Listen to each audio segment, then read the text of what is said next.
Hello and welcome to the weekend spread Pac-12 preview.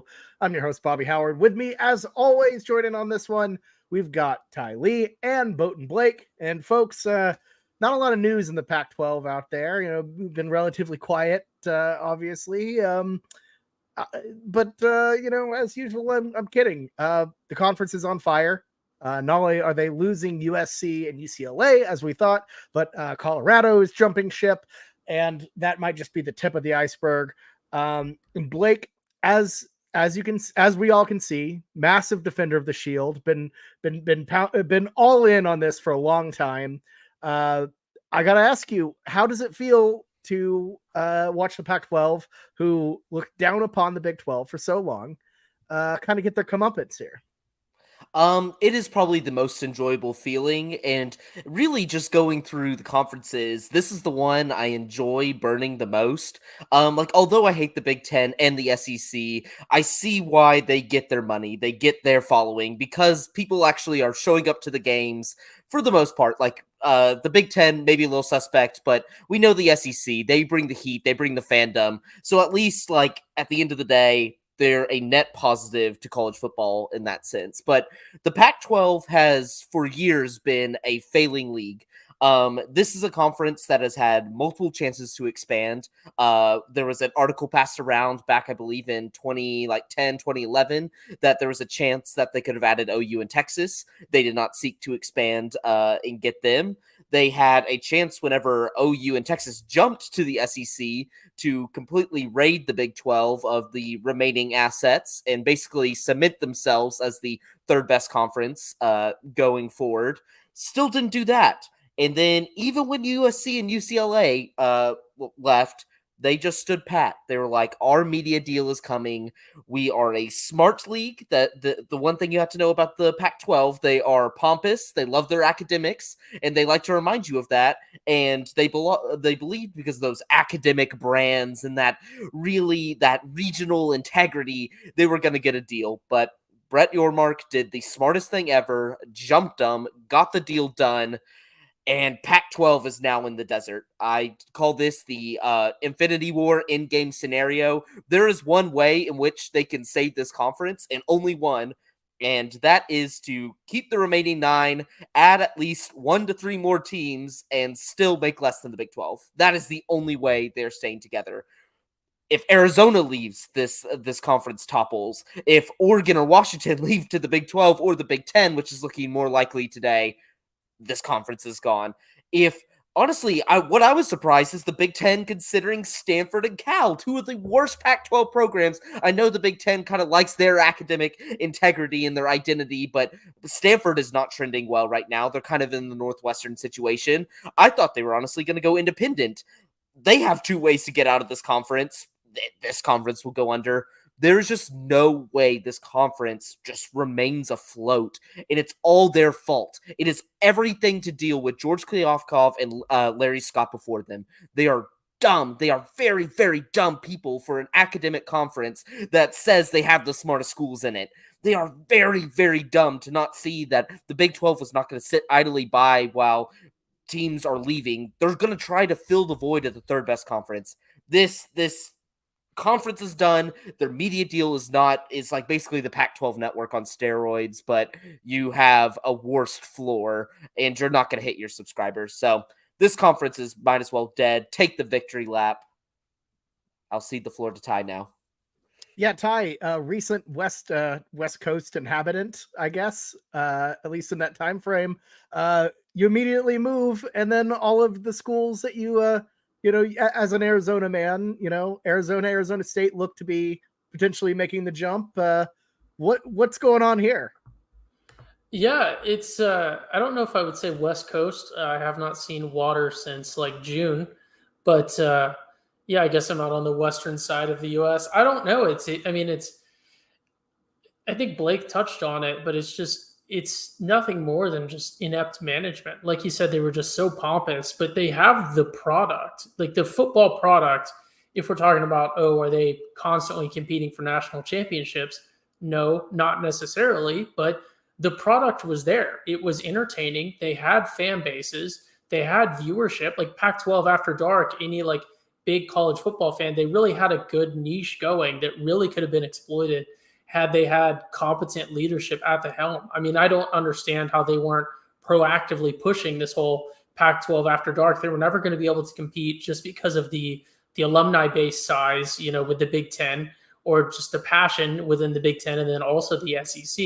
They were never going to be able to get to that tier, but they already had their little niche of, we hold ourselves to a higher academic standard. And whether that's true or not, I don't know if you can make that argument when Arizona State is in your conference, but they make that argument, and then they had a perfect time block where they weren't having to compete with everyone. They could have a big marquee matchup during the day, but they would scoop up all those people who went to that 11 a.m. OU kickoff and then went out for dinner and everything else, and now they're sitting at home and they want to watch some more college football. They had just a product that was handed to them, and then, like Blake said, when the Big 12 started to get wobbly and was close to getting knocked out, the Pac-12 was just over in their corner celebrating and making no moves to throw the knockout punch. And I really think when you look at college football, there's this arrogance with a lot of these Power 5 teams right now who are on the verge of having no conference and still refusing to take on Group of 5 teams. And I think you look at the Big 12,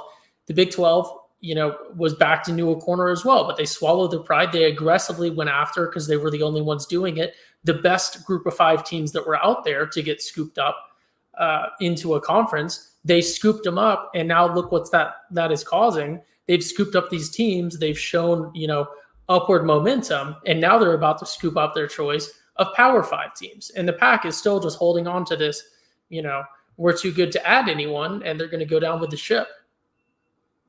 Yeah, I mean, it's an addition of, like, they passed up on the likes of TCU, Texas Tech, and Oklahoma State, turned up their nose on them, and now they're going to have to be like scrapping in, San Diego State and UNLV, all of these just kind of bottom feeder Mountain West teams to be like kind of a Mountain West plus. Like, in addition to that mistake, the mistakes they had in the early 2010s of not adding in OU and Texas, and also Texas A&M, Oklahoma State, passing up on them, massive mistake, huge failure on that end. And ultimately, it's just the amount of national college writers you'll see and national people who are shedding crocodile tears for the Pac-12 and how bad it is to not have a West Coast conference. They did this to themselves. This isn't like they had multiple chances to change this to be a proper college football conference podcast. Well, hey, look, at this point, they'll probably be airing their games over podcast, just uploading the audio to Anchor, and that's about it. But, I mean, they had every chance, and at every chance, they basically decided that the teams that they needed to add were not worth it because they were above them. And when you're above college football, when you act like college football doesn't matter, the teams that matter in your conference will leave. They will leave you behind. When you act like athletics do not matter, athletics will leave you behind. That's just a part of it. You need to have a blend, or else you're the Ivy League. And to me, it sucks, but I think they have no one to blame but themselves. This isn't a situation like the Big 12 where, one organization got rowdy and, everyone wanted to leave, or, they got poached, or it's really just a collective group of snobby idiots who couldn't come together and make the right deal. People forget they had the Big 12 deal ready to go. The same deal that has stabilized the Big 12 was on their desk, and they turned it down because there wasn't enough money, because they wanted SEC and Big 10 money. Yep. The Pac-12 isn't either of those things, and they're about to be lesser than the Big 12. They're about to be a souped-up version of the American, honestly. So they kind of got what was coming to them. But what happens to them next if they somehow keep this thing together? I don't know. They really don't have any agency on this, because if the Big Ten goes and sucks up, Washington and Oregon, And then, the Arizona schools, and Utah leave the Big 12. You just have what? Cal, Stanford, Oregon State, Washington State. What do you do with that? You can't. Yeah, like, I mean, you go ahead, Ty. You go ahead. oh, I was just gonna say I don't know what you could do as the pack. I mean, it's they're gonna have to reach their breaking point, right? Like everyone knows where this is going. It's either the conference is gonna collapse and they're gonna be done, or they're gonna have to swallow their pride and add someone new. And I just don't understand. Like, it's very obvious where the situation is going, because I believe that the Pac-12 as an entity will not collapse as in the organization. I think that they're about to get absolutely poached by everyone else, and then they're going to have to swallow their pride and absorb some group of 5 people. But I don't know. I did want to say real quick, like the thing with the pack is the decision points that a lot of these schools are already making. I was thinking about today is it's regional, but you got to think about like the Western US. I know I was talking to you two about this earlier today, but if you're talking about the University of Arizona playing the University of Washington in something, that is legitimately a 24-hour drive. So it's like a lot of these schools are already looking at a situation where they're already basically not in a regional conference. So if I'm Washington, I'm looking at, I can stay, it's going to take forever to get to Ohio State. It already takes forever to get to most of the people that they're playing. So I don't see how this is gonna be avoided for the Pack. I think they're gonna get absolutely raided in the coming week. Yeah, and like really they have no life vest out there. Like even if you're looking at the options, it's like your options for the Pac-12 now is like, okay, let's just go down and raid.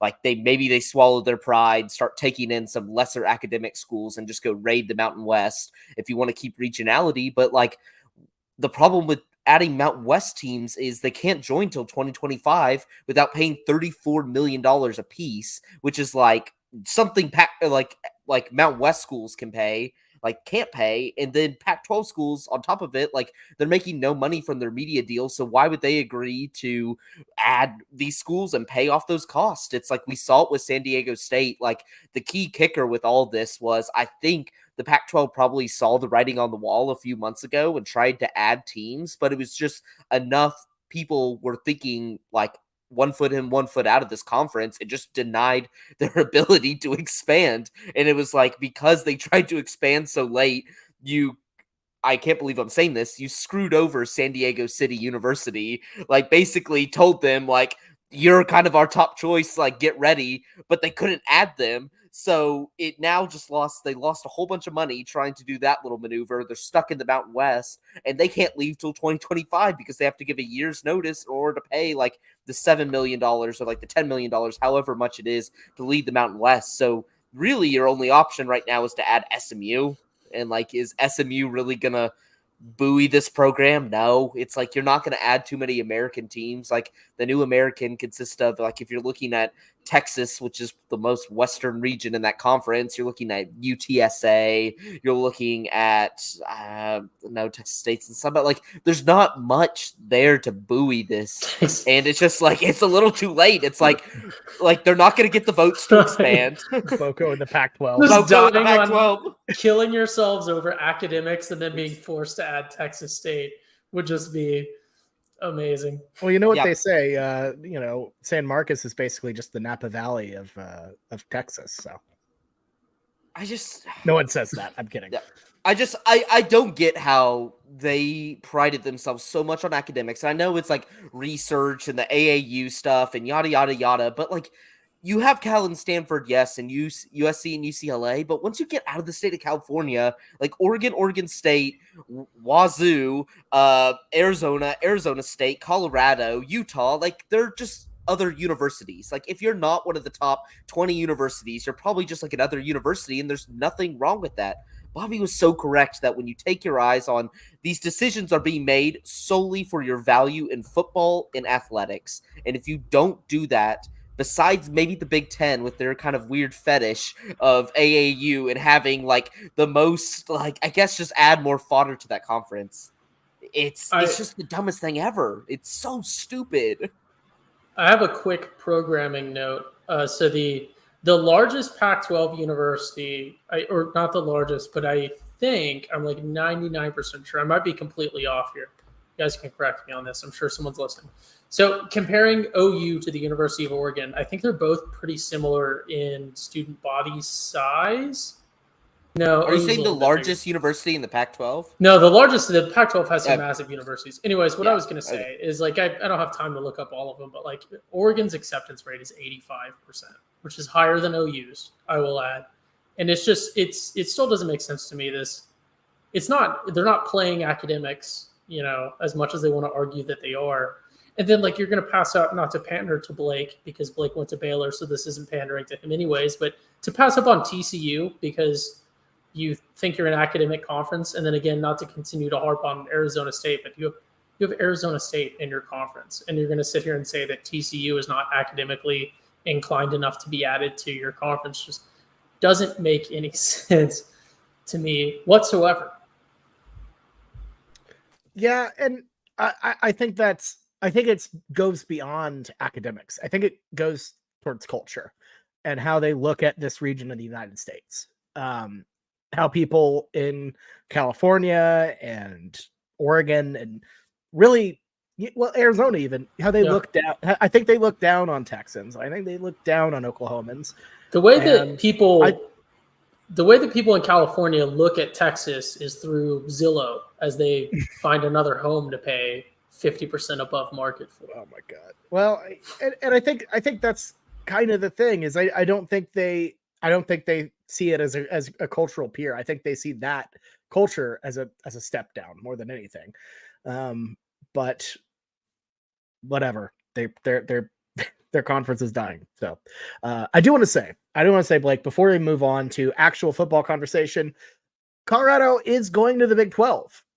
You were at Folsom Field last year for TCU Colorado. You've seen that experience, right up front. What are your thoughts on the Buffs joining the Big 12? And are you excited? Yeah, no, I am absolutely pumped. Even though I don't think Colorado past the Deion Sanders experiment, whether good or bad, I don't think they're going to be some football powerhouse, but it is a key stop really any season. I don't mind. I want to go to a snowy game. That doesn't bother me. I've always wanted to experience that. It's just perfect. It's the stadium itself, not nice, but the views are incredible. The campus is awesome. It gives an ultimate kind of destination in the Big 12 where I think is somewhat lacking in destinations per se. I think one of the more popular ones right now is Orlando, and I'm not a super big Orlando guy. So it adds a destination that you're always whenever your team plays, you're going to go travel. And I just think it's such a good fit. It really is. It's they were originally in the Big 12. They're used to I just feel it just didn't. I just feel there's such a good fit in this conference. And I know people were bashing it. They're why did you go after Colorado when you could have gone after other Pac-12 powers first? They were the one willing to flirt the most. They were the one willing to leave the most. We're probably not having this conversation for a while if Colorado doesn't leave.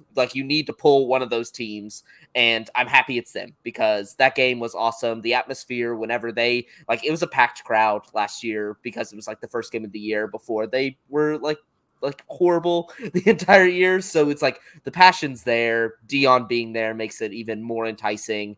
I'm just I want TCU to have an annual, just it's the home and home. They're constantly on our schedule. I'm praying for that because it's just such an awesome ad from a fan perspective. Yeah, I mean, I agree. I'm jealous that y'all get to play Colorado a lot not because of their football talent. They've only had, I believe, 2 seasons over 500 in the Pac-12, and one of them was the COVID year. So not a lot of success in out west for the Buffaloes. But man, Boulder would have been just such a cool trip. And I know there are countless generations of Oklahomans who got Colorado every other year, got to go to Boulder. That's pretty damn cool. So a homecoming for the Buffs for sure. Ty, I feel like you've always been pretty fond of Colorado. What are your thoughts on the move?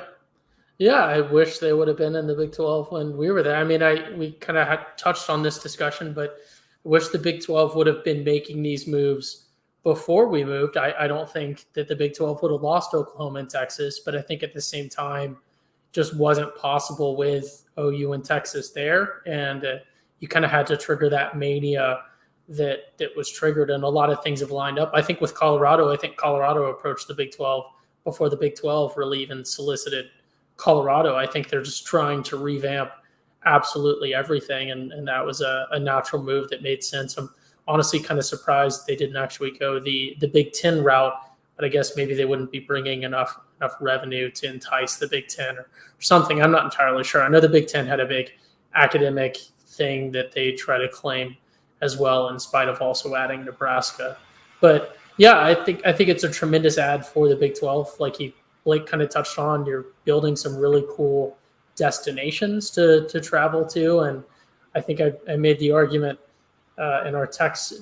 Potentially, I don't know if I did. I intended to, but the Big 12 is sneaking up there for some of the most beautiful campuses and destinations. I mean, West Virginia, say what you want about it, it's a beautiful campus. Colorado, BYU, say what you want about it, it's a beautiful campus. Orlando, I'm not a big Central Florida or necessarily Orlando person either, but that's a massive, vacation spot. You can make a great little extended weekend out of going to a game there or something if you're traveling. There's just a lot of neat stuff being built, and it's pretty cool to see the Big 12 make those moves and not collapse.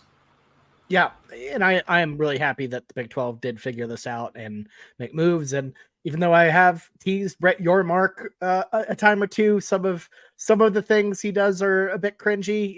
The Bape and DJ Diesel, all of that, it just doesn't hit for me. But I feel like what he did with the TV deal, bringing in Colorado, which, I mean, with the Deion thing, 100% perfect. That guy has to just be thrilled about having Deion Sanders in his conference. Even though some of the things he does are corny, he's led them to a position where I think they're clearly the third best conference in college football, and one that I am very excited to watch in the future for sure. Looking forward to seeing what the Buffs do back home in the Big 12. All right, let's move on to some actual football talk, guys. I always love talking realignment, but we do have a conference to preview here, and we're going to start off with not the defending champs of the Pac-12, and a team that didn't win a New Year's Six game, but a team that many are projecting to make a leap, win the Pac-12, and potentially make the playoff. It's the USC Trojans. Last year went 11-3. 8-6 against the spread, and their win total is currently set at 10. We'll get into that discussion later.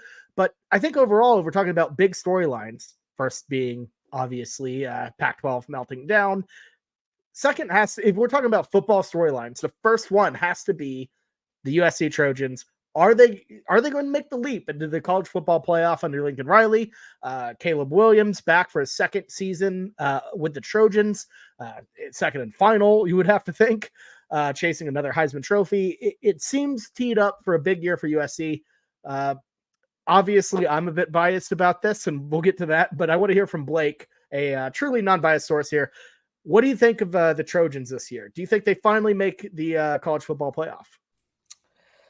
I don't think they make the playoff. I think they'll be really good in the Pac-12, but I think they are going to miss the playoff. And it's just the funniest thing. It's like, now that we're actually talking about the football aspect and moving from realignment, the Pac-12 is an awesome conference this year. Like, their top 5 or 6 are like incredibly fun, incredibly close. Like, if you're going to rank these teams, like their top 5 or 6 are fantastic and like are going to lead to some incredible games. So watch the final year of the Pac-12 just have some of the best play, because there's really about 4 or 5, maybe even 6 teams that can win this conference. But the reason why I'm out on USC, and like, I think they make the championship game in Vegas, but I don't think they make the playoff. There's just a few things that scare me. I think the offense is going to be there. Like, I think Lincoln Riley, he's always going to throw out a competitive offense. Caleb Williams, especially being your quarterback, back for another year, a Heisman winner, like, that's going to breed results. And they have good running back room, pretty good offensive line, great receivers, just reloaded there. Like, they have every offensive weapon, but like many of the OU teams that I saw under Lincoln Riley, it's all about the defense. It's like they They didn't have a good defense last year. They lost a lot of people on that defense, and they added through the portal, but it's just like it's unproven. And I just think Alex Grinch's system is not what they should be looking for out there. And I understand why Lincoln Riley brings him in, because West Coast, California, you're not going to get your big D tackles, your defensive ends, your like your key difference makers on the line of scrimmage out there anymore. It's just not a thing. So you need something a little bit quicker, a little bit smaller, like have to rely on scheme a little bit more than pure physicality, but it just goes too far. He tries to generate too many turnovers, and turnovers are so variable, even when you're running a defense that is like trying to generate them. I think that on top of your schedule, last year you didn't have to play Washington and Oregon during the during the conference season. Now you do. So that's 2 extra hard games that you're having to play. And then I just like the Utah problem. Like, I don't think Utah wins the Pac-12 again this year, but they're the thorn in their side. They're so physical and the exact opposite of what USC is, that it's just like, I feel like that's the one team that will always have USC's number. Granted, this is the last year that they'll have them, they'll be gone, but like kind of a spooky thing for USC going to a conference like the Big Ten and like a Michigan, a Penn State that plays a very physical style of ball, when Utah just ran all over them last year. Yeah, and we'll get deeper into the to their schedule, because I think that's a really solid conversation. They do have Utah in LA this year, but you're right, they're moving to a conference full of Utahs. How are they going to handle that? I don't know. We'll see how that goes. But Ty, what are your thoughts on the Trojans this season?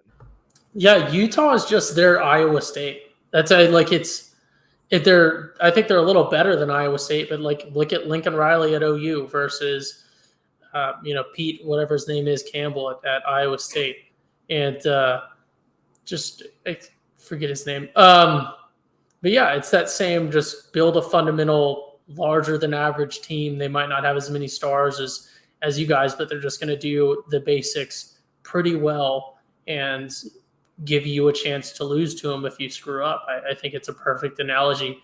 With all that being said, I think so much of college football nowadays is there's just so much marketing that goes into it. And Blake touched on it. I think the Pac-12 is going to be one of the most exciting conferences to watch this next year. I think from the off-season point of view, where we're at right now, it really could go 5, maybe even 6 ways, like we just talked about. But I think that's brilliant marketing for a USC team that I think will end up being the best team in the conference. Whether that pans out in the championship game or not, or whether they make it there, I don't know. But I think USC is the best team. I think they're probably the best coach team. Caleb Williams is without a doubt the best player in the Pac-12.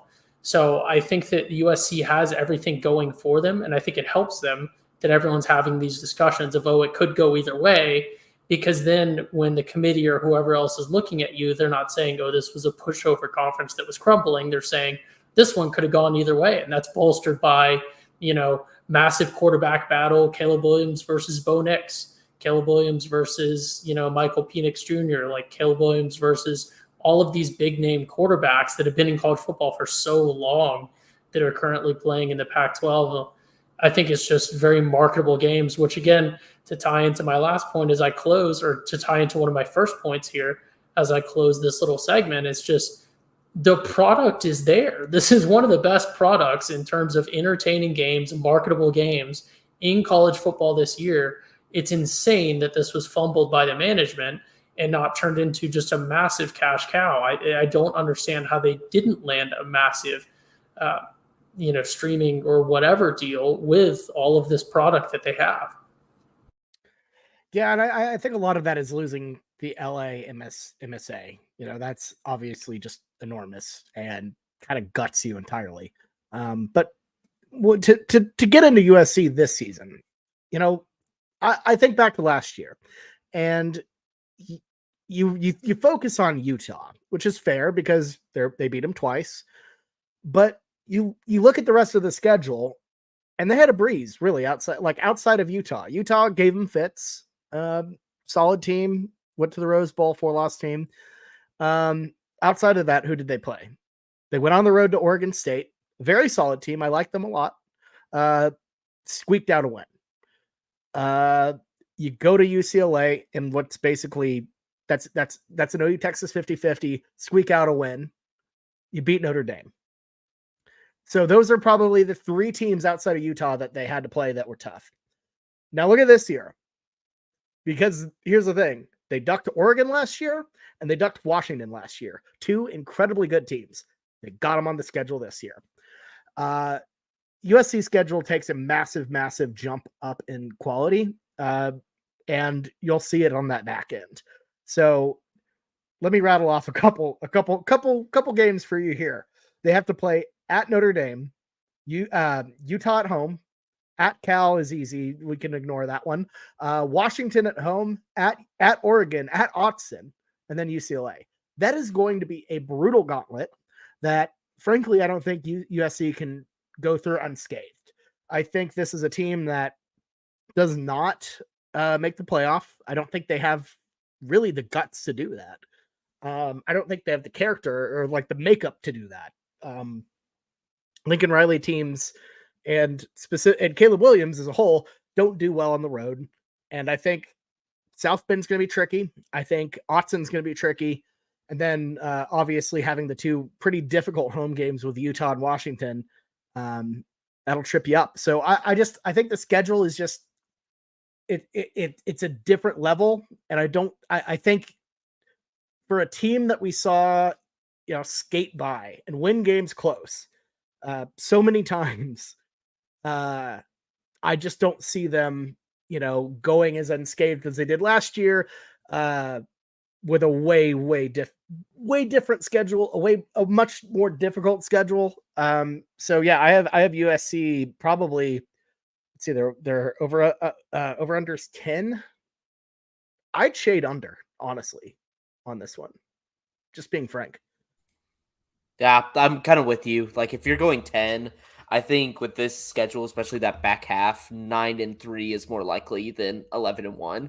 And so, like, if you were going to go for what, like, it's probably, like, in my mind, it's going to be a push. Like, 10-2 seems about right for this team, like, regular season-wise. Like, even with that stretch, like, Notre Dame, Utah, Washington, Oregon, UCLA. So, like, 5 good teams. I bet they win at least 3 of those. So, but I could see them like also losing 3 as well. And I just feel like going 4-1 in that stretch is not as likely. So I'm on the under too, Bobby. I just think it's just when you don't have a defense that you could rely on, like there's enough offensive firepower in the Pac-12 this year that it doesn't matter that they have Caleb Williams and other these other teams have just as good of offenses. So if they could show any defensive prowess, like on the other side, USC screwed.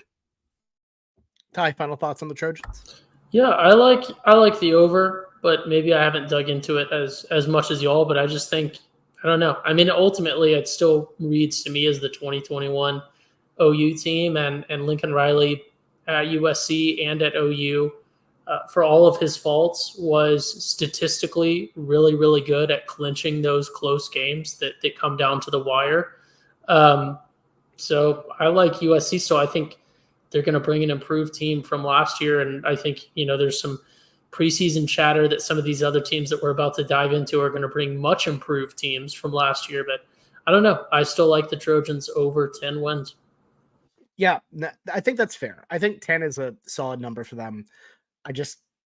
I think this is going to be a much rockier ride than people expect. But all right, Blake, I want to ask. So we talked about the Trojans a lot. Who do you think? And we've talked about how the Big 12 or Pac-12 is just flush with talent, really good teams. Which team do you think pushes USC the most and potentially wins the Pac-12 title? I'm all in on Washington. I think Washington is one of those under the radar teams that people although they played in an Alamo Bowl, did great there. People just don't not as much on the national radar, but this team didn't make the Pac-12 tournament the Pac-12 championship last year because of tiebreakers. It was that close for them making it there. And they return all those key difference makers.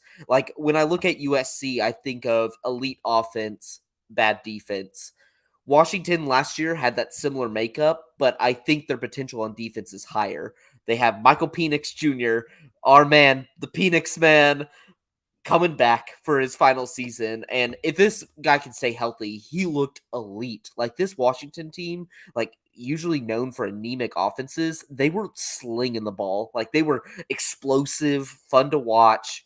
They bring back their top two receivers who like probably rival, like I think the only other receiver room probably that beats them is Ohio State. Like that's how high I am on Washington.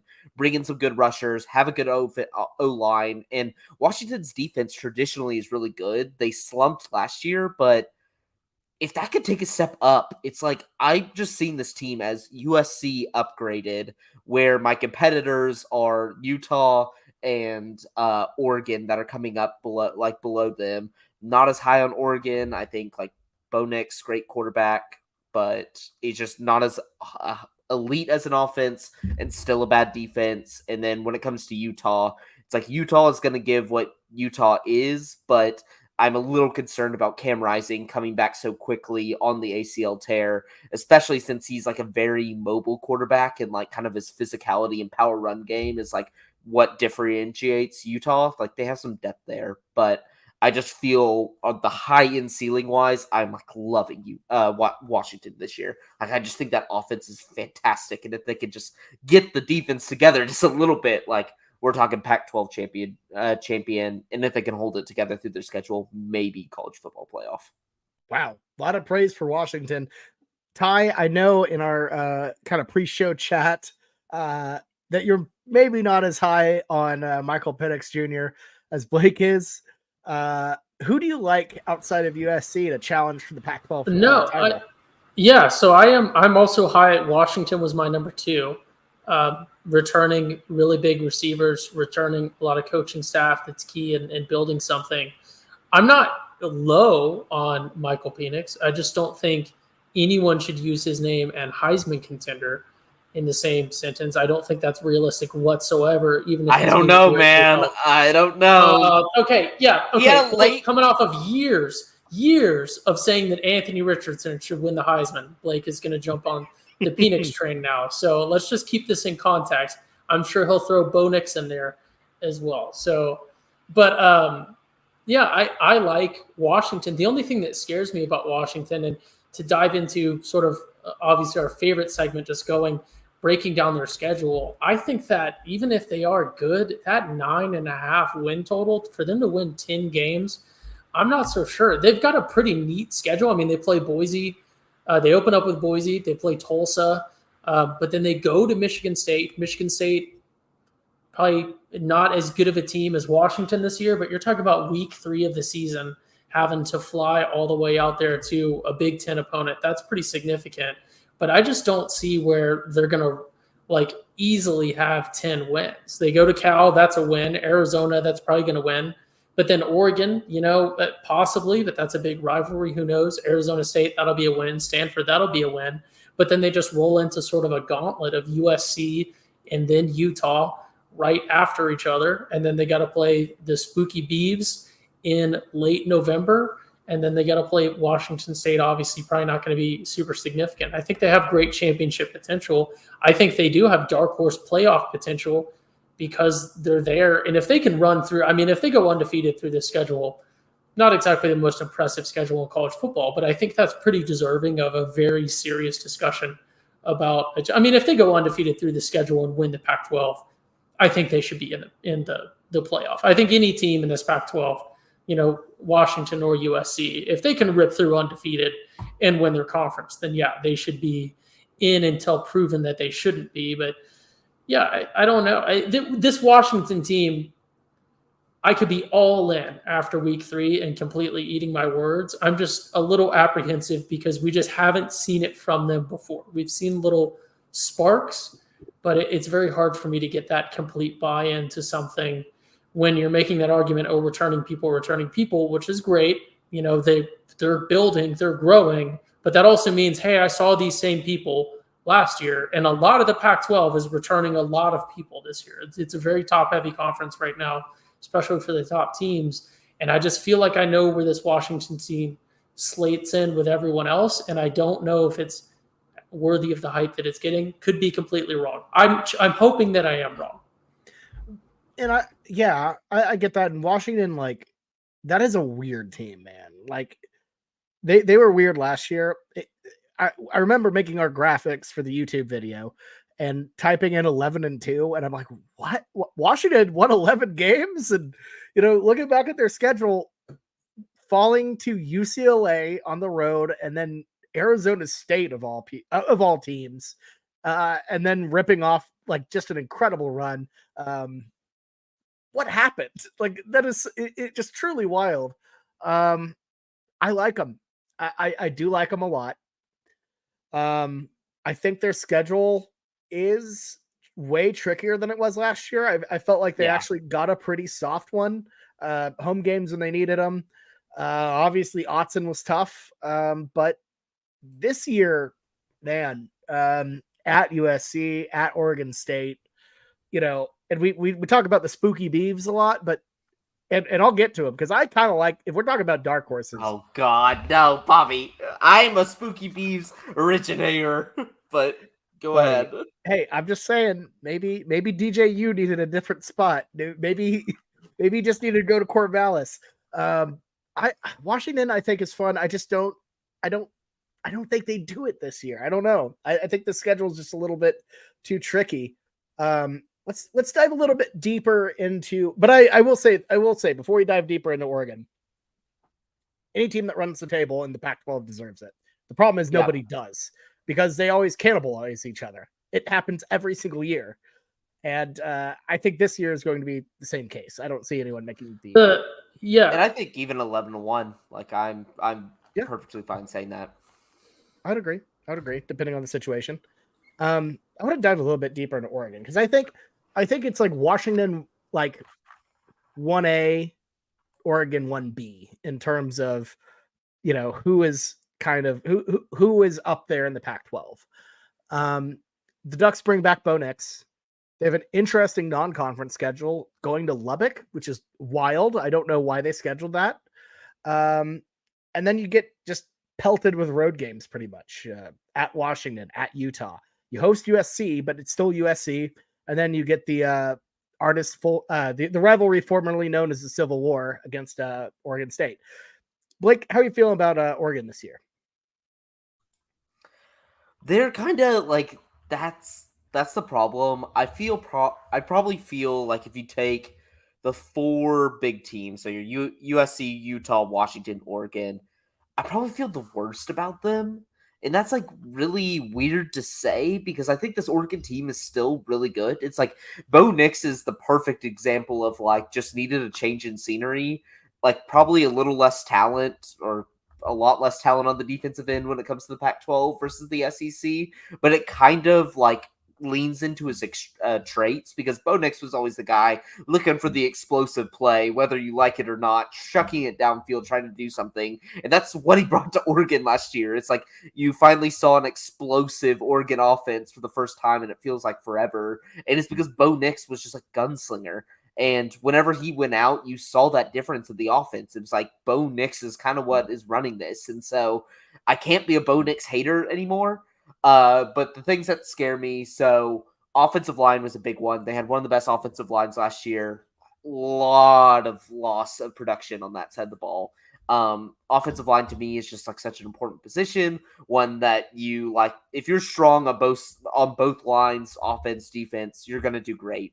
But a lot of mysteries there. So that scares me a little bit. And we're having to split hairs between these four teams, because I think they're that closely packed with one another. So it's like that dings them for me. And then Dan Lanning's defense just hasn't, like, I think it's easier to coach a Georgia defense whenever you have the top defensive players that can do whatever you want. Your schemes look magnificent because they're the most insane athletes that can do things. Where you go to Oregon right now and they just don't have the talent on that side of the ball. Like, they're very poor on the defensive side of the ball. Sure, they might get better. Like, I think just they were that bad last year. They have to get better. It's just like I'm looking at a lot of teams at this top tier besides Utah, like those three, USC, Washington, and Oregon. Great offenses, not as good defenses. I just don't feel the best in their defense. They're probably second of the three and probably third of the three for offense. So splitting the hairs, I got to go.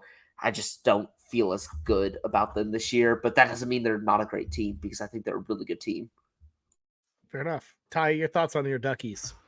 Yeah, look, I love Oregon, but I feel like if you were just looking at this team and what they were projected to do, I think if you could somehow strip away the University of Oregon branding, like if you could just look at this objectively without going, oh, it's Oregon, I think the expectations would be not much lower, but I think the expectations would be lower. And I almost think it's the inverse of my Washington argument. Not that Washington isn't a good football school or something, but I just don't necessarily expect what I think other people expect just because it's Washington. I'll just embrace this sort of, past performance or whatever you want to call it, blue blood meter bias or whatever it could be called. But I think Oregon gets a little bump every year just because they're Oregon. And I just don't, I think sloppy comes to mind. Sometimes it just feels like they have potential to build something. I think they have a lot of tools there. But I think if you're looking at this Oregon program really building something and building where they think they should be and where they want to be in college football, I don't think it's this team that they have currently. I think this is just sort of a continuation of last year. I don't know. I mean, they certainly have a much easier schedule, I think, a little bit when you look at stuff. But having to go to Texas Tech week 2 of the season, that's a pretty significant move, especially with Tech's expectations coming into the season. I don't really know what Oregon gets out of that home and home. Honestly, I don't know. Maybe they get reps playing against a future Big 12 opponent. And they get to practice going down to Texas. But yeah, I don't know. I think they have a little bit easier. I think it's spread out a little bit better for them. At least they get to play Cal in between Utah and USC. And then they get to play Arizona State in between USC and then having to face the spooky Beavs. But yeah, I don't know. I think I will go with probably the under on this Oregon team. Once again, I want to be proven wrong. I mean, Oregon's one of the teams I'll be rooting for throughout the season, but I just don't know. I don't know if they have it in them necessarily to compete for the Pac. I think anything's possible, but I would not be betting on them to make it to the Pac game. Yeah, I like the under here. I mean, they won 9 regular season games last year on outside of Georgia, an easier schedule. It amps up for them in the Pac here. I will say, if I wanted to, I'm gonna tee up and shoot my shot right now. Oregon beats USC at home in Autzen. That just feels like a game that they win. But at Utah, at Washington, I just think there are too many pitfalls for them throughout the regular season to make the Pac-12 title. I could be wrong, but we'll see how that goes. So do we want to talk about Go ahead. I had one thing real quick, Bobby, before you bring this next thing up. You reminded me of something I wanted to mention, and I forgot. You talked about believing that Oregon could beat USC or would beat USC in that game, and then I thought about it a second ago when y'all were talking about how the Pac-12 just always cannibalizes.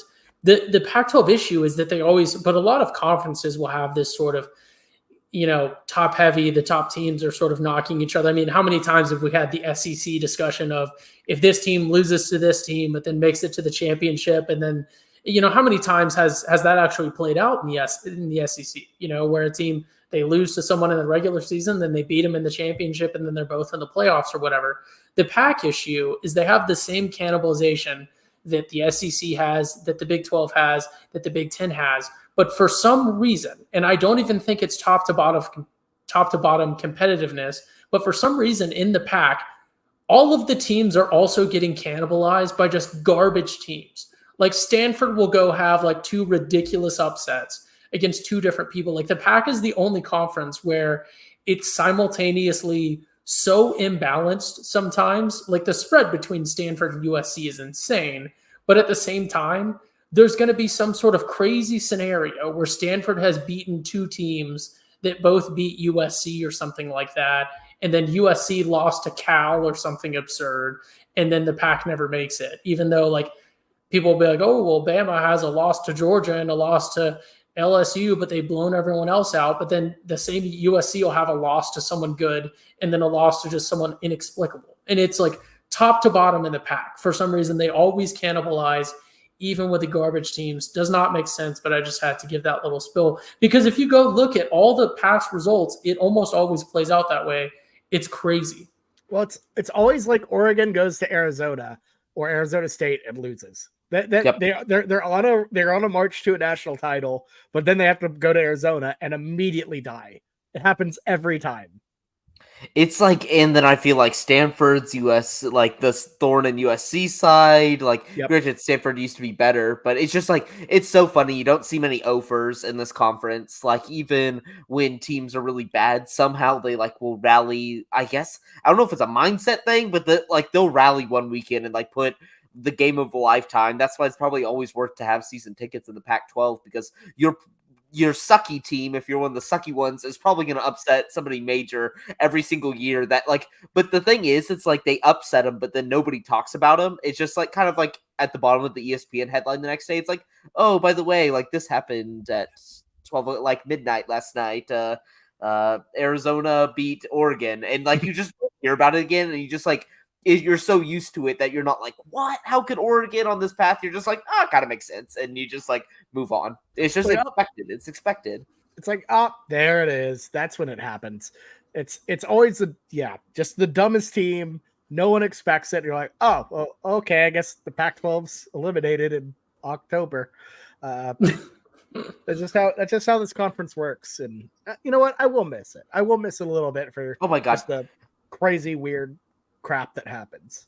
I hate them so much, but kind of like just going through these teams, I'm just like, I like miss these. Like, I love the late night time slate. It's like usually only a few games on, usually interesting games with this conference. Like, granted, they're not putting out powerhouses, but that's not really the barometer to me. Like, I think there are significantly more fun conferences than the Big Ten, because I think the Big Ten is the same blueprint every single year. And this is kind of one of those conferences. It's like you can tune on a game, you could be watching the end of another game and be like, in the third quarter, like Washington is losing to Colorado right now, and you're like, what the heck? Like Washington's supposed to be good.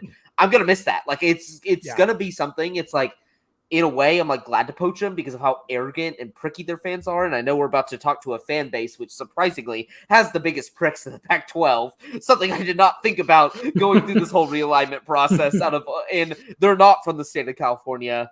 But yeah, I'm gonna miss this conference. It's so much fun. I think like that's the enticing thing about the new Big 12 is like, we're not going to produce, like, I think there's been this big narrative out there. I know Bud Elliott from the Cover 3 podcast was putting it out. It's like the ACC has national championship contenders, whereas the Big 12 doesn't really have one, like presently trying to chase it every single year. And I'm like, okay, fair, but I think the Big 12 is going to put out a better football product that's more fun. It's like people will, if you have a conference where it's not super top heavy and everybody's fighting for a conference championship, that's so intriguing at the end of the year. Like that is so much fun wherever like people are chasing down for it. That's what happened in the Pac-12 last year. That's what typically like I think will happen in the Big 12 come the new realignment, where you don't see like that dominant superpower at the top. So yeah, I'm going to miss this, but like, if you like Pac-12 football, like you're going to love Big 12 football coming up, because it's about to be kind of a similar thing. Yeah, because like in the Pac, you'd always have like a weird Apple Cup or like, you know, a rivalry formerly known as the Civil War, where, you know, somebody's cruising to a BCS bowl or a New Year's Six bowl, and then they just get derailed by their rival randomly. There was that awesome Washington State UCLA game with the insane comeback. It's just the best. Weird stuff happens in the Pac-12, and I'm going to miss it, but I'm going to enjoy the remainder of this. All right, so do we want to just go straight to the crumbs, or do we want to kind of shotgun through some of these other teams? Because we got to do Utah. We got to talk Utah. Like I know they're not like maybe on the top of our boards, but they're 100% in contention. Right. They've won the Pac-12 the last 2 years. We got to give some nods to the two-time defending Pac-12 champ, the Utah Utes. 10-4 last season, 8-6 against the spread, and their win total set at 8.5. Cam Rising is returning, but star tight end Dalton Kincaid gone to the NFL. Unfortunately for Blake's sake, not to the Cowboys, because I know you really wanted him. But yeah, Ty, I'll let you kick this one off if you don't mind. Your thoughts on the Utes? We've kind of brushed on them a bit. Kind of more on the over/under side, or sorry, the win total side. What do you think? Yeah, I don't have a whole ton of. I will say with Utah again, just fundamental team. They've just tried to build a do simple things pretty well program. Not on a lot of gimmicks, not on a lot of individuals having to carry the team on their own. So I like what they've done, and in that sort of respect, really my only unique note on Utah before I let Blake take it away, because I know he has some just personal attacks to levy at the Utah fan base. But Utah, I think we're going to get a really, really good idea of who they are rolling into the Pac-12. I mean, they open up this month, actually. In 29 days, they open up against Florida, capping off that home and home that they started, obviously, last season with the Gators. And then they also go down to Waco on September 9th to play Baylor. So really exciting. I love those matchups in terms of scheduling out of conference games. I think you have to assume, based on how far out those are scheduled, that they were expecting Florida maybe to be a little bit better. But yeah, cool brands, and I think we'll get a really good picture of this Utah team. I think that Baylor game specifically is going to be a really good barometer of what this Utah team can do, because they're having to travel a decent amount to get to Waco, obviously. And then I think the Baylor Bears are going to present a pretty solid team. I don't really just know much about Florida off the top of my head. I would assume that Florida is also going to be a pretty solid team just based on the brand, but I know they've been down these past couple of years. But yeah, I'm excited to see what this Utah team brings. But I think that if you're looking at maybe picking who's going to be in the Pac championship game, week 2 of the season, before a Pac-12 game has even been played, you might be able to cross the Utah Utes off your list of potential teams going into that Pac game, because you're going to get a really good picture of who they actually are. Utah has a schedule from hell, and also they have the ability to make like life so difficult in the Pac-12 if they somehow lost to Florida and Baylor and then ran the table, or had we're a 3-loss team like they kind of were last year. One, yeah, if they could just upset. I mean, even, I think even a scenario where they lose to USC, but say USC loses freak game to the Oregon game, like you said, Bobby. Imagine a situation where Utah loses to Florida, loses to Baylor, and then just kind of stumbles through everyone else, but they're kind of a 2-loss team. And then they lose to USC, but they make USC look bad. And then USC is going up in front of the committee with, say, a couple wins against Washington to get the Pac-12, but they've lost to Oregon, and then they barely, maybe an overtime sloppy game, beat a Utah team that was embarrassed by both Florida and Baylor. I think you make it very difficult for USC, even with the massive brand and everything else, to get into the playoffs, depending on other people. So yeah, Utah, ultimate spoiler maker in this conference, I think. Yeah, I think they definitely have the makings for that. Blake, I know you want to tee off on. I'll let you decide this. Do you want to tee off on the Utah Pig Bus Twitter account first, or do you want to talk about the Ute schedule, or do you want to do? You can do both, but which order are you going to do it? Because the Pig Bus. Why is Utah so arrogant? It makes no sense. It makes no sense. Like, I'll tee off about their fans. So when I think about the Pac-12 teams that I would actually want to join, if you put them in a vacuum, take their fan bases out, which ones do I want to join the Big 12? Utah is honestly at one of the top of my list.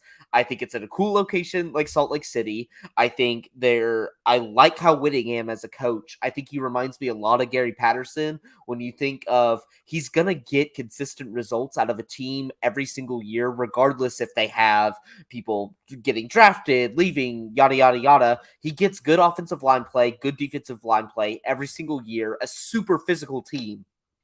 I love that. Like, that is incredible. And like, to throw on top of all that, they schedule so well. I love teams that just go for it in the non-conference and are just like, screw it. Like, let's play like heavy hitters. Like Baylor and Florida, 2 heavy hitters for non-conference, like a non-conference schedule. When you like consider Like, look at other non-conference schedules across the field anymore. Like, they're so bad.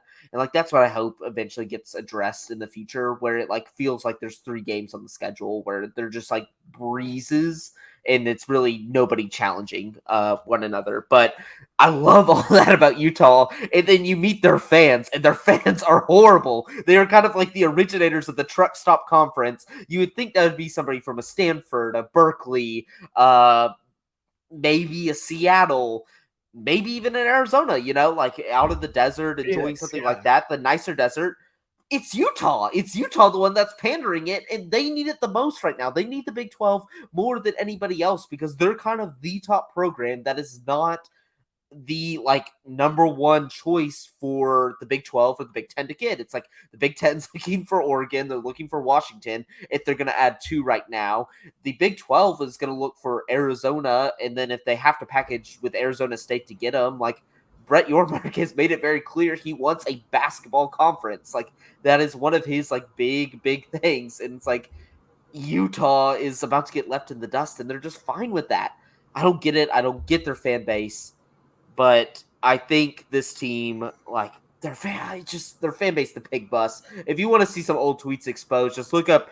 It's like the Utah pig bus or something. He's had some horrible tweets about like going from trashing the Big 12 to like begging to be in there and like not that bad this week. And then today, whenever the news came out, proceeds to trash them again. Kind of seeing the writing on the walls, but I like this Utah team a lot. Like they could easily be in this contention. They're probably my 3rd team in that like top 4, but like they're super physical. They play a different style of ball. I love the what's his name? Brent Keithy, the new tight end, or he's not new. He got injured at the beginning of the last season, and the coaches love him. He's going to be just as good as Dalton Kincaid, I think. They just play a different style of ball. And I love featuring the tight end in college football. It doesn't happen that much, like all too often. Really, Georgia is the only other team, and like Utah kind of feels like Georgia of the West in the sense that like they build that good offensive line. They play that slower style on the offense.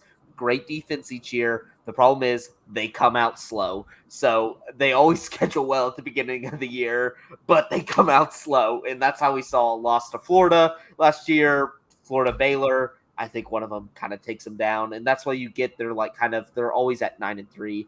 I feel like at the end of the years because they'll lose a game or two in conference, but then they schedule hard in the non-conference and just can't make it get it done.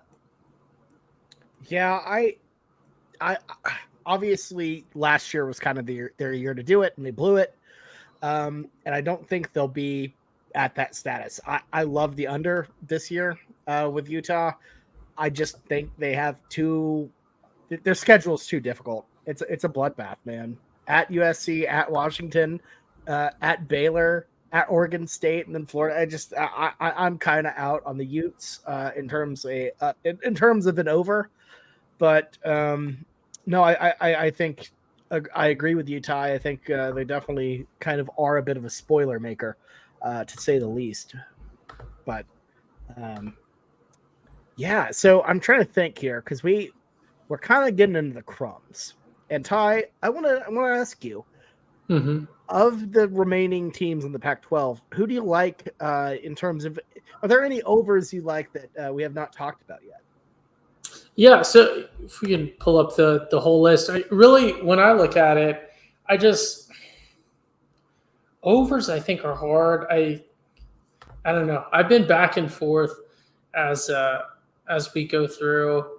I know I told you I'd done some research before. I just, like we talked about, the Pac-12 is just one of those conferences where it seems like, we might be wrong if you actually break down the evidence, it seems like just the overs are very rare just because of the way that they will always cannibalize each other. This is going to be a little rough. Very famously, we're all on fading Colorado this year. I think they're going to be greatly improved from last year, but I want them to do well so badly. I've been on the Colorado train since before, Coach Prime and everything else. I just don't see, there's just a general vibe about what's going on here that it's so Firefest like. It's so like, Martin Shkreli Pharma Company. It's so like, it's just so obviously not going to end well from my point of view. I think I might be the one person saying this right now in college football, but I just don't see how this doesn't end in a spectacular failure, in a massive blow ups and arguments and lawsuits and everything else. And I'm not even saying that because of like any one individual person. I'm not saying it's because of Prime. It's equally or more because of like the university just trying to do this like explosion and just way too much hype. I don't know. This is a very long-winded way of saying that I don't have any more overs, but when we get into unders, and I'll let you guys talk about your overs, but when we get into unders, it is hating time on not just Colorado, but a lot of teams in the Pac-12. We can go into proper Hayden mode if you want to. If you want to start with a Hayden, we could go with the. I think this is a good. Blake just got back. I'm sure he has some overs. He's big into the betting. I'm sure you might have an over too. We can end on hating on not just Colorado, but just hater time at the end. Always fun to end on hating. We started with hating, so we'll sandwich it. Let's talk some optimism though. Blake, what's a team you that we have not talked about that you like as the over here?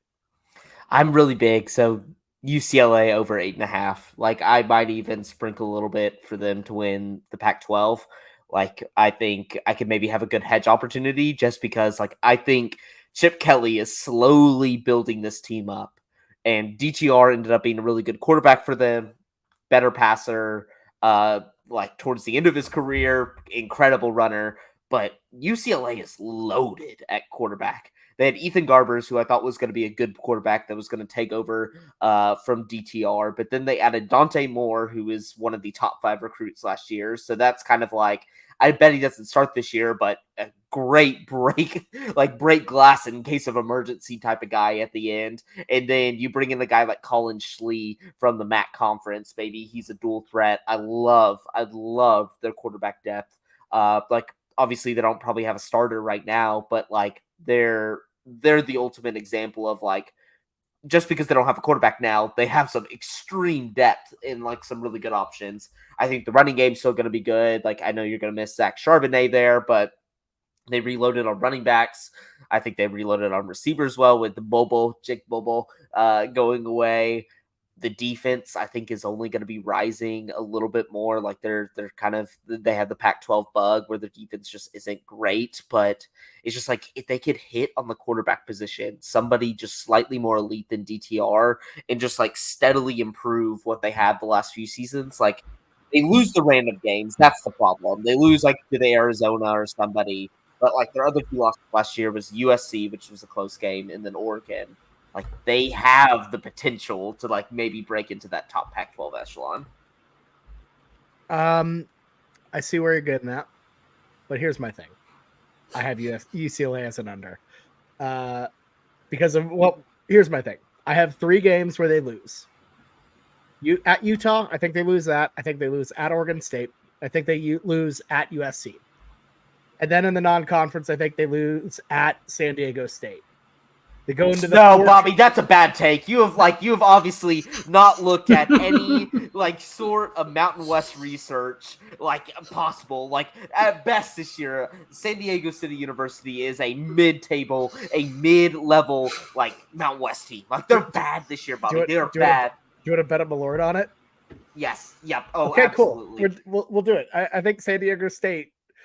Let's say San Diego State covers the spread.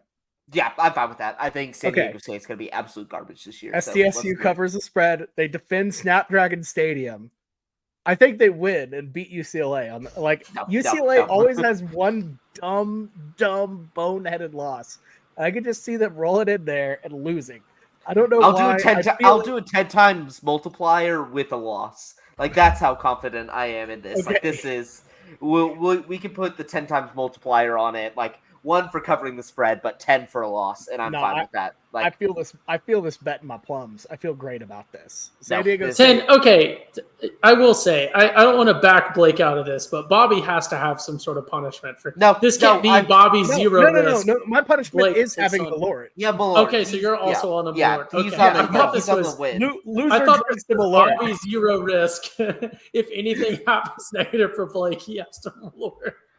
So, it doesn't even matter. I'm willing to make that bet 10 times out of 10 just to make you like look foolish and show that you don't know ball, because like this is just an obvious case. You see the brand on the helmet. You know they're like they're few seasons ahead, what their record is. I wouldn't say success, because success at the G5 level, like a TCU back in the day, is you're making the Rose Bowls, you're winning the big ones. San Diego City still hasn't done that. They think of themselves in that echelon, but like, man, they haven't played in the big bowl games yet.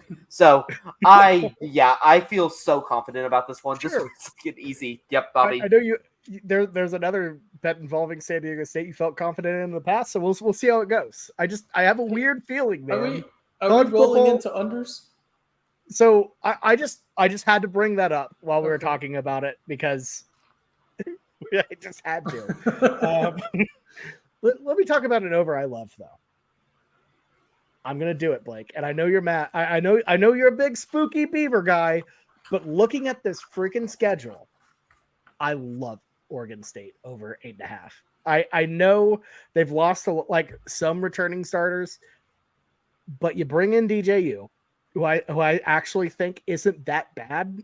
He single-handedly took Clemson. Especially considering he single-handedly took Clemson from a unbeatable by anyone but Bama dynasty to... I didn't interrupt anyone. He is not good. Right, he's not good, Bobby. Okay, explain. He's not Clemson good, but I think he's like if Dak Prescott were orange. Look, what Oregon State did last year with 2 bums is impressive. Now they have one less bum. Well, yeah, they have one less bum. He transferred to TCU. So when he gets injured, you're left with the scraps. I'm just saying, I think DJU can get this thing together here with a pretty light schedule. They're insanely good at home. They have 1 home loss in the past 2 seasons. It was USC. They lost by 4. So here's who they have. They have at San Jose State. That's a win. UC Davis, win. San Diego State at home, win. At Washington State, they're horrible. That's a win. I think they can pull off Utah at home. No. Utah doesn't. Until I see other tight end and all that, we'll get into that. DJU hasn't seen a slice of physicality in his life in the ACC, and yet was still struggling. And coming to the Pac-12 versus a Utah team that just pushes and bullies people around, you think that Oregon State, out of all teams, is going to be the one to protect him? Buddy, this is Jesus, Oregon. Bobby. This is Oregon State at home. It's different. They're in the dam. They're in the beaver pit. Yeah, you know why they were so good at home the last few seasons, Bobby? Because they were protected by the fact they were in the Pac-12 North, which is just such a bummy division when Washington wasn't good, and their main rival is a rivalry game still, so you're still hot on them. So they really had no competition in the Pac-12 North. Right, but my thing is, like, here's the thing too. They don't have to play USC. They get Washington at home. I think they lose the artist formerly known as the Civil War, but I think this is like a 2-loss Oregon State team. Like I'm pretty big on them. No. I think I will give this because I am a Spooky Beaver fan. I love how fundamentally sound they are. They're going to win every game. Like they're kind of the different Pac-12 team, especially last year, where it's like they're not fumbling the bag versus your Arizona State, your Washington State when you're significantly better, but they just don't beat the elite teams. It's like last year, didn't beat Utah, didn't beat USC. The year before, it's like you're not beating Oregon. Oh, God, they lost to some bad teams that year. No, I'm so out. No, Bobby, this is just a bad take. This is a bad take. I'm sorry. Jonathan Smith has things rolling. Jonathan Smith has things rolling over here. Jonathan Smith sounds like an auto-generated, like NCAA, like 14 coach name. It does, but I'm I'm telling you, they're going to be fine. I think they'll be pretty good this year. I think this is like a 2-loss Oregon State team. I gotta say, Bobby, I'm not. To be clear, I'm not necessarily against you on this take.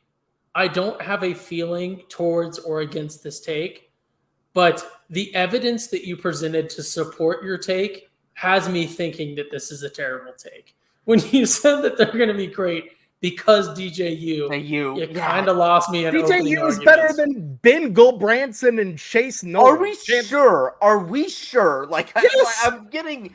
Why? What about that Clemson tenure? Like, he has everything, like every weapon as disposal. Notre Dame. At Notre Dame, his performance was great. Yeah, the first time he played, and ever since then, we haven't seen like a shred of that. Okay, but he doesn't lose ball games. I think he'll be okay. Bobby, you know who shredded in his first game that didn't end up living to the hype? Kenny Trill.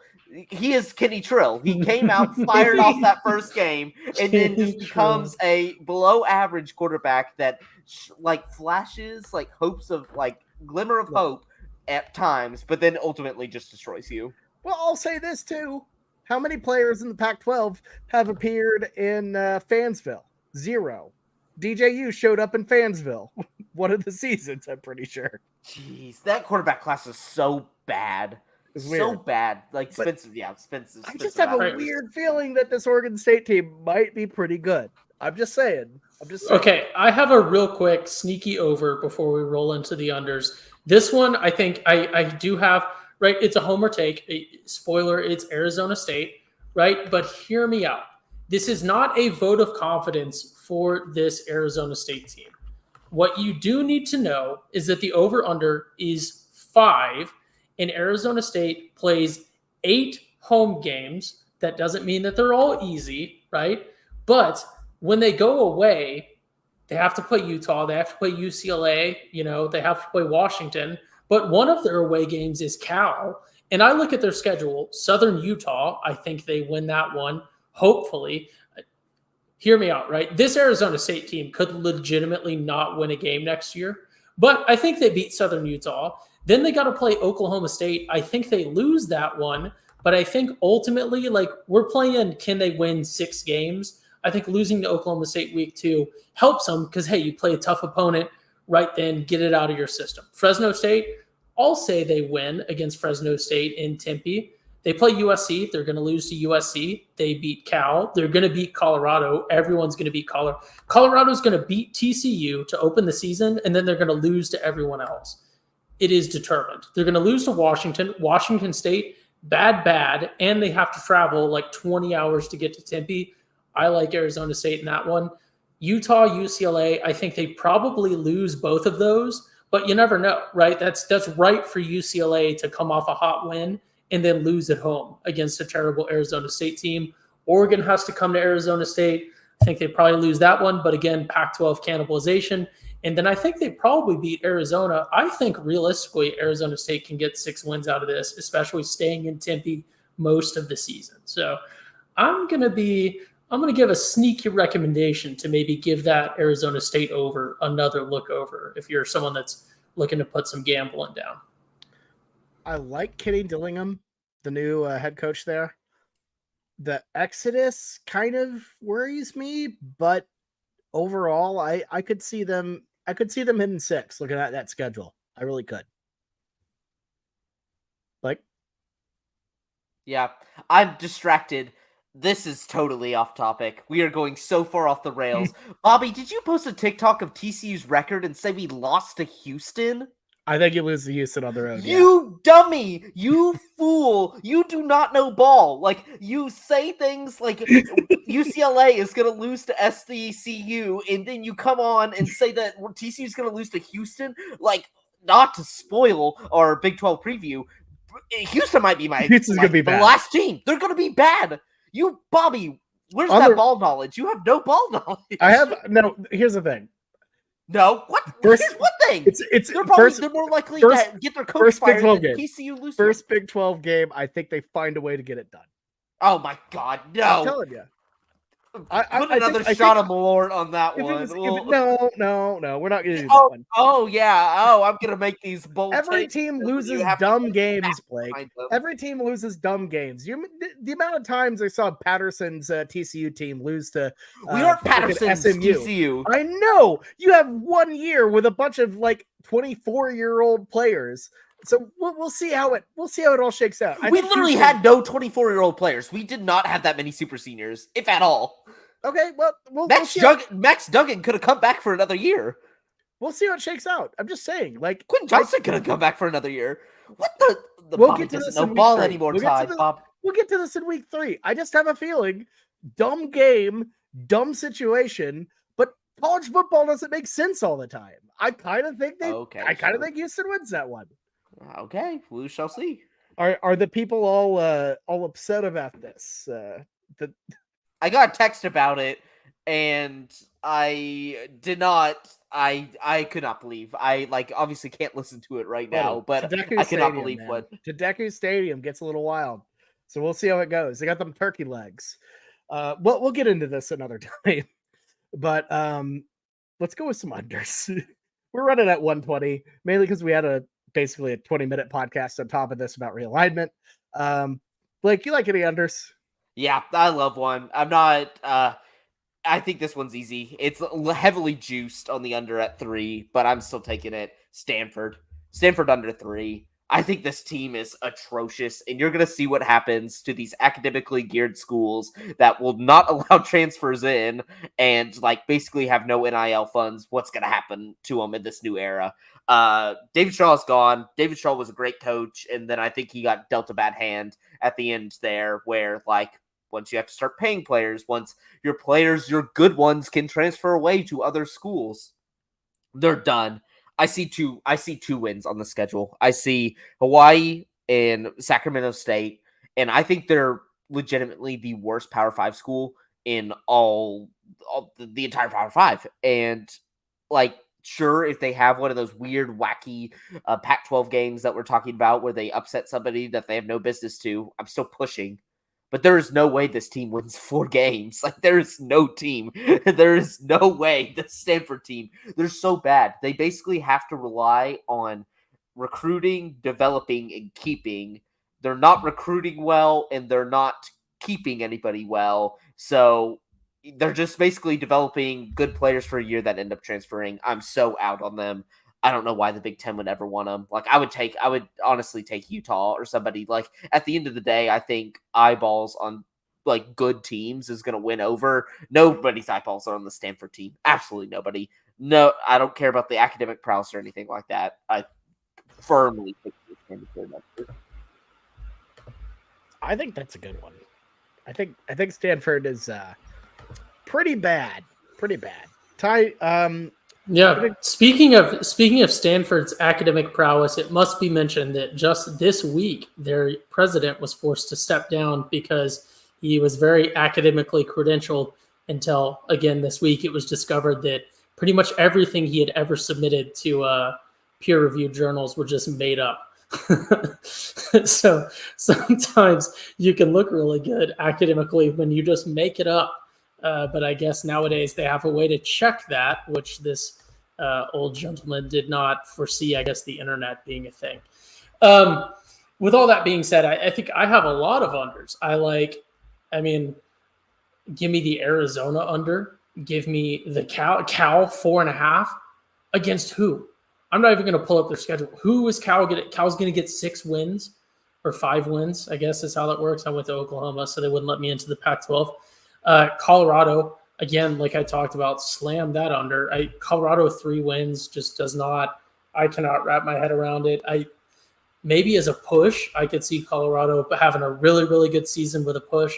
Stanford, again, I'll take the push. UCLA, I don't know. I kind of like the under on that one going against Bobby. And then, I don't know, but I would take the Colorado under is my main one. I could see him pushing. I could see him being okay, but I think okay for this Colorado squad I think really, really good for Colorado this year would be 5 wins. So maybe I'll eat my words, but slam the under. You have to. I feel like you just auto bet have to like go under just because so many people are betting the over right now. Vegas is juicing those numbers up just to accommodate for the fact like the risk that Colorado actually ends up being a decent team, Like I just feel this team was atrocious last year. Like they were the worst Power 5 team. And like although they add some key pieces, it's like key pieces don't win you football games. It's like depth. Yeah. And depth wins you football games. Like that's my thing is I just don't.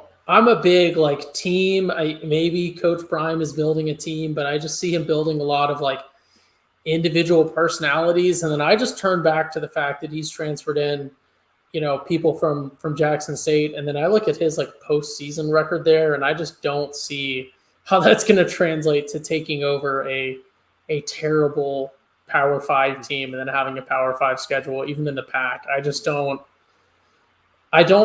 I think he could do it. I just don't know that he has, and Colorado has the patience now with the hype that's built in. I don't know.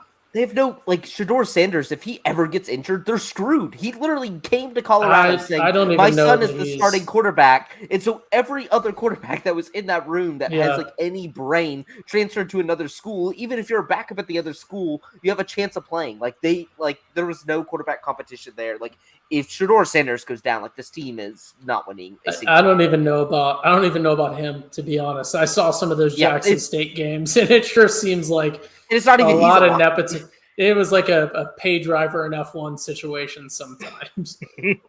No, I really do like Colorado under, just because that number is probably inflated. Like you said, the depth of shot, the whole let's just kick everybody off the team and try to get transfers in. The transfer portal didn't reward Dion the way he thought it would. And yeah, you have a couple 5 stars. You have Travis Hunter. You have Shedeur Sanders, but yeah, it's not going to work. That's a easy under for me. But the one I love from Ty is Cal. Cal is going to be atrocious this season. They've been atrocious for a while. Infinite money glitch, fade Cal every year. Right, yeah. But like for some reason, they are going at North Texas. They have to go to Apogee Stadium, which is genuinely hilarious. Not Apogee anymore, big boy. That's right. TCU. They changed it to TCU Stadium. My apologies. So they have to go to Denton, Texas for some reason. And look, North Texas ain't good, but also we've seen them beat Arkansas. This is a different North Texas team. I can see them screwing up and losing that one. They shouldn't. They host Auburn, should beat Auburn, or they should lose to Auburn. They should lose to Auburn. Hopefully they beat Idaho, but overall, like their schedule is pretty hellish, man. That Cal team is going to get thrashed. I disagree. There's 2 things I like about this Cal team. One, they got the transfer of a lifetime, and my man, I wanted him to stay on our roster so bad because I wanted him to be against Chandler Morris. But Sam Jackson from TCU, 3rd stringer, came in versus Colorado, and my God, looked like Mike Vick out there. He was running all over the place. I love Sam Jackson. Sam Jackson is a great quarterback that could have an impact at Cal. And then you're also forgetting new offensive coordinator, Jake Spavital, former head coach of the Boco Bobcats. I think the mojo is all in their favor this year. You're back on Spav, of course. Back on Spav, baby. Spav gets a new job. I'm back on Spav. How many times has he burned the Schooner Pod specifically when it comes to I don't think I've ever been on the I've never been on the right side. Like I feel like y'all at least have your Boco moments. I've never been on the right side. No, I hit him one time when I like introduced him. It's an invasive like species. Like I introduced him to the pod and I hit on it just one time and I've never hit on them ever again. I don't think no one else has hit on them. I think it's his fault, honestly. Fair enough. Yeah, I don't know about that one. But yeah. Blake, have we asked you your unders yet? Yeah, I went Stanford hard. That's hard true. on That's Stanford. true. Hard on Stanford. That's fair. Yeah, they're gonna be bad. Northwestern might beat them now, but they are like going into the season. If you take out the coaching, like their roster's pitiful. That's fair. All right, folks. I think we've pretty much exhausted our Pac-12 talk. Any final thoughts from Blake or Ty? What do y'all think? Screw you, Pac-12. You made your own bed. Lie in it. Yeah, my final thought, hopefully I'll be able to report live on some of these games. A lot of big schools are coming down to Tempe this year, so I'm trying to get us an in-person report on USC, Lincoln Riley and Caleb Williams, and maybe Oregon, maybe Oklahoma State. I'm not 100% on that one, but we'll get some cool maybe in-person reports for some Arizona State games. Absolutely. Pretty perfect that Pac-12 Ty is out on the desert now, so love to see that. All right, folks, thank you all so much for listening. On behalf of me, Bowden Blake, and Ty, this has been the Weekend Spread. Looking forward to talking more college football next week. I'm guessing we're talking the Big Ten, so lots more football to come. We are officially in August. We have football games at the end of the month. Let's get this thing going, folks. Have a good one, everyone, and good luck out there.